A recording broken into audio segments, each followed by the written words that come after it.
Bueno, primero está la sección 9.1, nos habla de los mecanismos de la división celular. Mediante el proceso de reproducción, los padres procrean una nueva generación de individuos como ellos. Se puede decir que la división celular es el puente entre estas generaciones. Como todos sabemos, solo las células eucariotas presentan mitosis, meiosis o ambas. Estos mecanismos de división lo que hacen es fragmentar los cromosomas duplicados de una célula madre en núcleos hermanos. Como todos sabemos, las células procariotas se dividen por otro mecanismo. Los mecanismos de la división celular son, en primer lugar, se encuentra la mitosis. Esta es la base del crecimiento multicelular, de la reposición celular y de la reparación de los tejidos. Muchas especies unicelulares y multicelulares se reproducen asexualmente por medio de este mecanismo.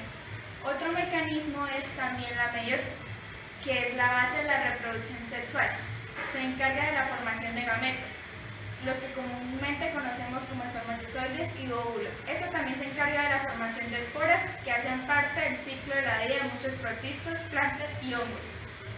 También cabe destacar que los aspectos fundamentales de una estructura o un cromosoma. Un cromosoma es cada una de las estructuras altamente organizadas formadas por ADN y proteínas que contienen parte de la información genética de un individuo.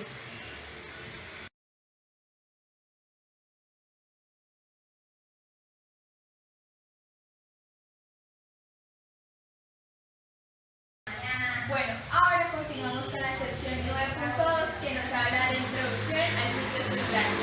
Un ciclo se inicia cuando se forma una célula, después se continúa con la interfase y finaliza cuando la célula se reproduce por división del núcleo y del citoplasma. Durante la interfase, la célula aumenta su masa, duplica la cantidad de los componentes del citoplasma y duplica su ADN. En la mayoría de las células, esta es la etapa más larga del ciclo. Por ello, los biólogos la dividen en tres etapas. Primero, la G1, que es el intervalo de crecimiento y funcionamiento antes que empiece a replicarse el ADN. La S, que es el tiempo de síntesis, y la G2, que es el segundo intervalo de tiempo tras la replicación del ADN. Aquí, la célula se prepara para dividirse.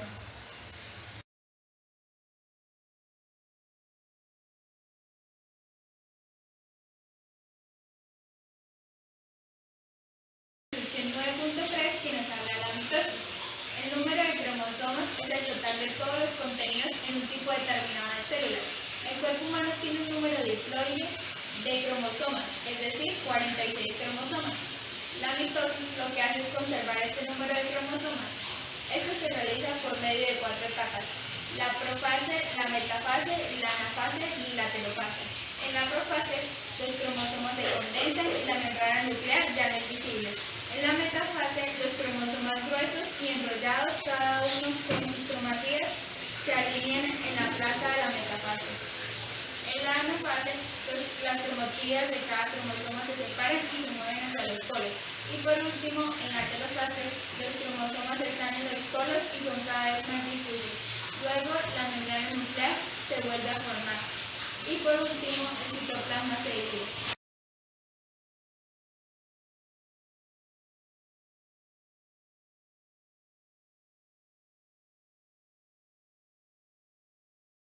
El punto 4 que nos habla de los mecanismos de división del citoplasma.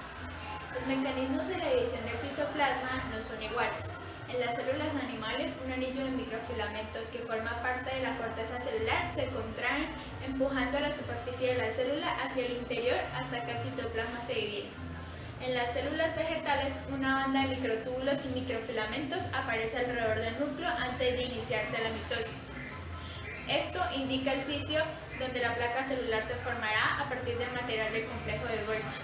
La placa se agranda y se convierte en una pared cruzada que divide el citoplasma. Ahora la sección 9.5 nos habla de cuando se pierde el control en todos estos mecanismos. Los productos de los genes del punto de control son parte del control que se ejerce sobre el ciclo celular. Los genes mutantes causan tumores al alterar los controles normales. El cáncer es un proceso multietapas en las células que crecen y se dividen de un modo normal. A veces, la las células malignas crean metástasis o se separan y colonizan los tejidos lejanos.